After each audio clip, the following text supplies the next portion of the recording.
grants them to give our attention to students, for us to learn from them, yeah, and to speak, right?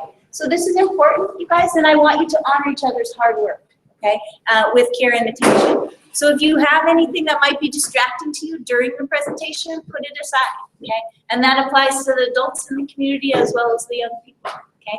If you're wanting to do your reviews on the Moodle using electronic technology, put your device in your pocket, and then during the question and answer session, if you want to bring it out, or during the transition time, you can. Are there any questions about that? Okay. Similarly, I appreciate you guys helping me spread the word that people should not come in and out of the presentations, okay? During the presentations, we want to make sure that the full focus is on the student and what they're doing.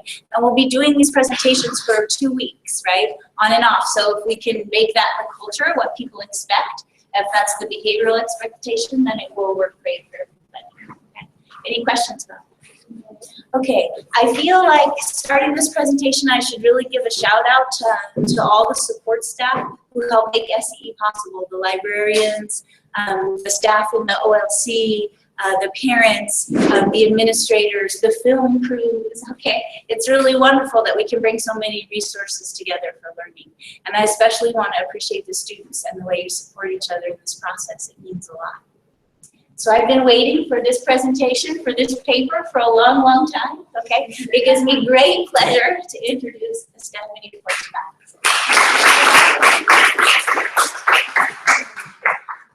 The international legal definition.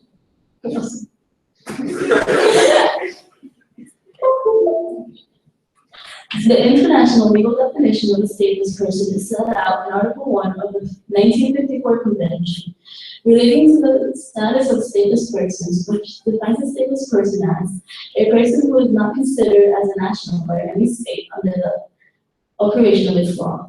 This means that a stateless person is someone who does not have a nationality of any country. Some people are born stateless, while others become stateless over the course of their lives.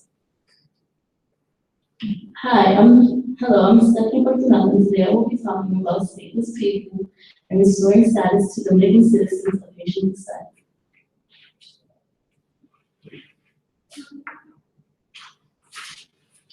The Dominican Republic and Haiti share a 230-mile border, which has led to much tension. Struggles began during colonial times and have developed into nearly constant conflict between the two governments. The Dominican War for Independence was fought against Haitian occupation, which led to the Dominican Republic's independence on February 27 of 1844.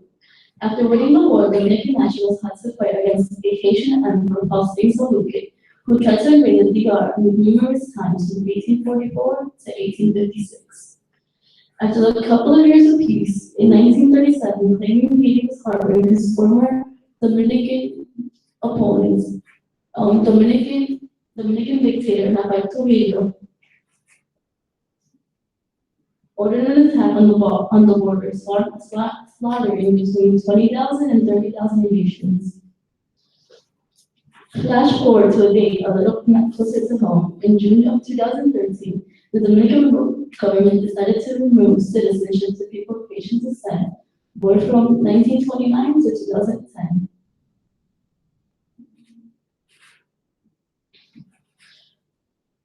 For a country that was founded on liberty, you seem to not show it. The United Nations defines human rights as everyone is entitled to all rights and freedoms without distinction of any kind, such as race, color, sex, language, religion, political or other opinion, national or social origin, property, birth, or other status. Not only are we taking away these people's liberty, we are discriminating on the basis of race and national origin. Without their citizenship, we're taking away the right to marry, go to school, and have a job. Basically, we have taken away the right to move forward in life. We have put them in a category that has left them with no rights anywhere in sight.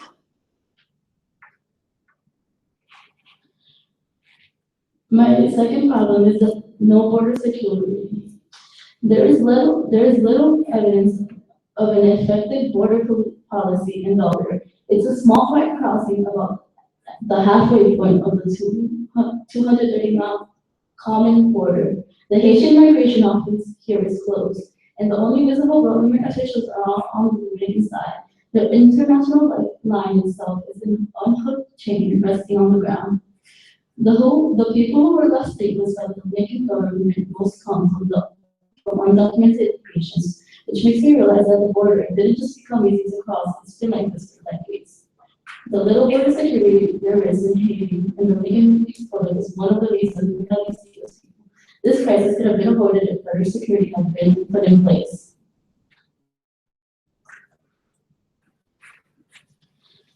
Flower number 3 has been the international response to the constitutional change. The law was received negatively by most international communities.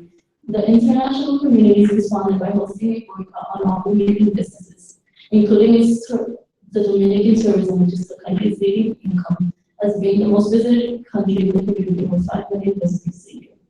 The international community fails to realize it's hurting not only our economy, but it's also hurting people that had nothing to do with the constitution changing. A Dominican tourist worker says that if tourism doesn't come to the country, many fathers of family, including himself, will suffer, and their families will suffer. Therefore, the so-called boycott is not the solution for the problem. Such a measure is only for people in the process who have nothing to do with the ruling, people that in reality can't change or influence the policy.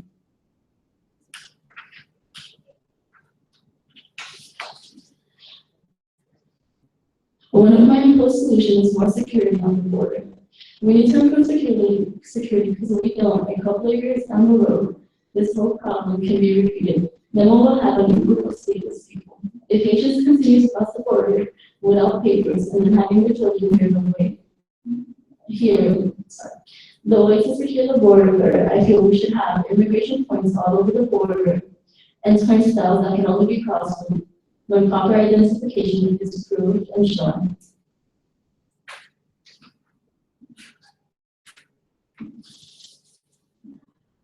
My second solution is to amend the constitutional reform. The Dominican government refuses to amend the law on the basis of overpopulation, but they seem to have forgotten that most of these states people have been around for decades. They didn't disappear. Another argument for not amending the law is that they don't want to add more people to the lower class. But if these people were giving back their citizenship and giving the rights of good education, they could in the future contribute to the economy and be a part of the small middle class in the Dominican Republic.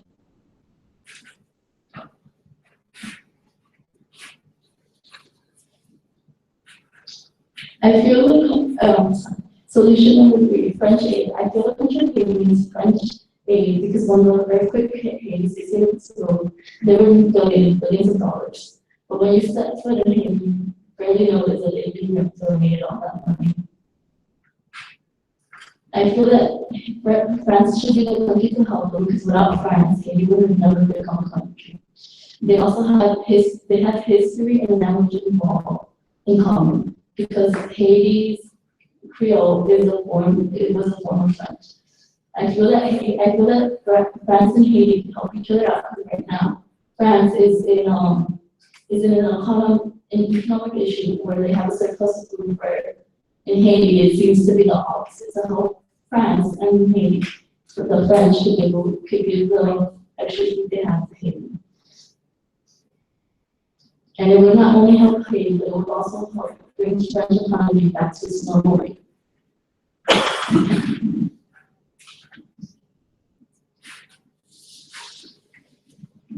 In conclusion, the Dominican Republic does not respect the immigration policies and stop violating human rights. It could lead into international chaos, given the history of both countries. Finding a solution is easier said than done. Some solutions like shaping the border patrol assisting Haiti with financial advice and are better than others. Others seem to be a little bit on the fantasy side, like restoring rights to all people. If we don't act now, we're going to be seeing a lot of negative impact on the community. And number 8, we also have a moral responsibility to help these people, because right now we're denying people the right to live their lives. How would you feel if you were stateless and couldn't go to school, you couldn't work, and you didn't have a place to come home? If we don't act now, this is how millions of people will feel.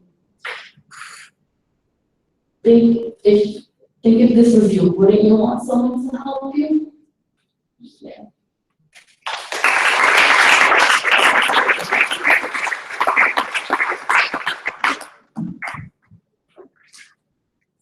I'm delighted to be at your presentation, Stephanie. I think you know that.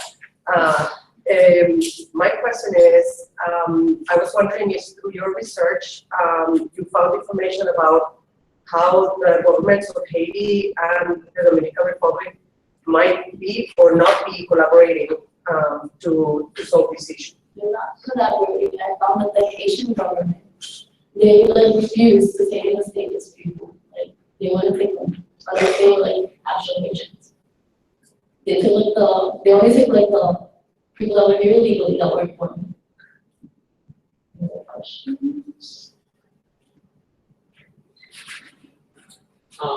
France, you're asking France to step in and help with advising.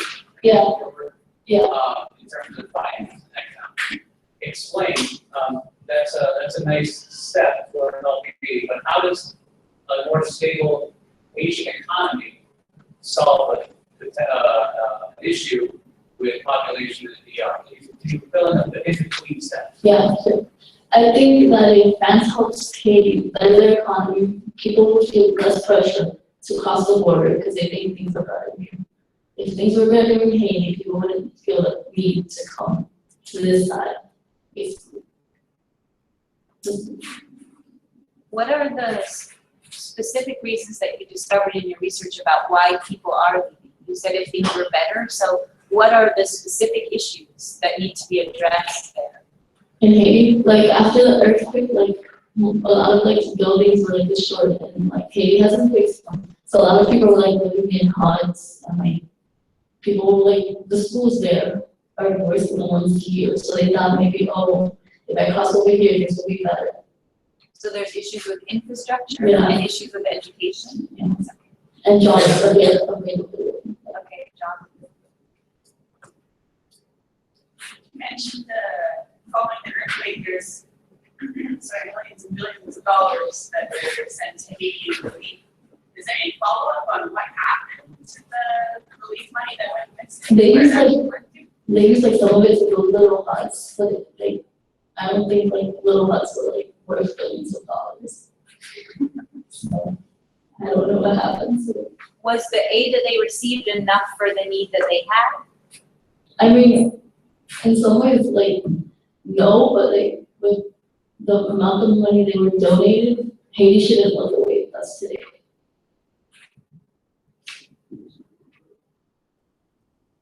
What governments do you think should take care of the stateless people? Of the what? Stateless people. I mean, it depends, because some of the stateless people aren't really stateless, they're Haitian nationals. So like, if they were born here and don't have any ties to Haiti, they should stay here. Because they're stateless people that never stepped foot in Haiti to begin with. They don't know the language. So I feel like we should keep them. So, Today there is a justice conference going on for ninth graders, and there are a lot of NGO organizations here at the school. And I was just wondering if you came across organizations that are maybe helping with the education, to provide for education work, or maybe even trying to help with the immigration situation for the stateless. yeah, I found one organization in the US that was specifically focused on Haitians. And I think it was called the Amnesty Organization. And they were focused on basically like finding like a country that would take these stateless people. I have a question. In your research, have you found out the impact of the political situation in Haiti on you? Yes. What have you found? I found they were like in government chaos.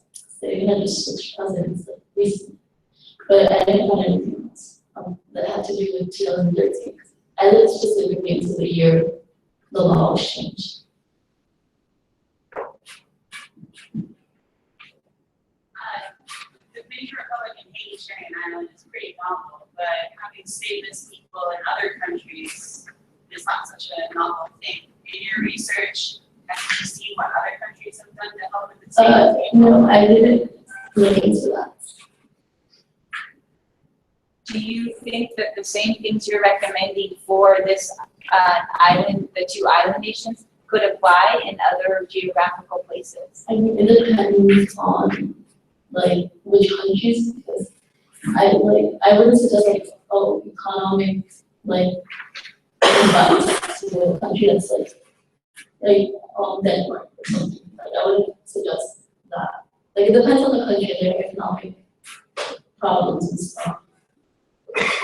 Also, we're not, Haiti might be the first country in the Western Hemisphere, but we're not that far off. So that's why I say that France should help instead of Dominican Republic. So it's different, like when you have like Mexico and the United States, a very wealthy Yeah. nation, and then a nation that's less developed. Yeah, it depends on who you're talking about.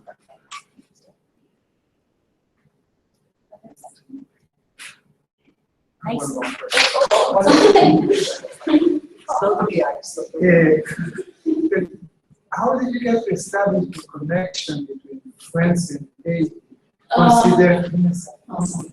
considering that the major exodus of Haitian was toward the United States? The percentage of the Dominican Republic is rather small compared to the exodus, even going to Nassau, Bahamas and other countries. But the Dominican Republic is very small. The percentage of Haitian public is very small. So how France comes in the picture? I was basically thinking that they have more of a connection than other countries. Like France has they have more of a connection than any other country. Like Creole came from French, and they also have a history, like a long history. Like the only reason Haiti is what Haiti is today is because France colonized it. Okay. I will not add the issue on that because the history is getting very deeper as well. Yeah. So I take exception to that. How do you think the people of Haiti would react to French I mean, intervention? I know they would like it. Yeah. And How do you think they would act towards intervention on the part of the United States? I don't think they would like any intervention at all. Okay, not even flight from the US. Do you Yeah. think they would feel differently about US I intervention? mean, I think they would like it a little bit more, but I don't think they would be okay with it. They want to be independent. Yeah. Other questions? Let's take a pause and really look. Are there any more? Please. Okay.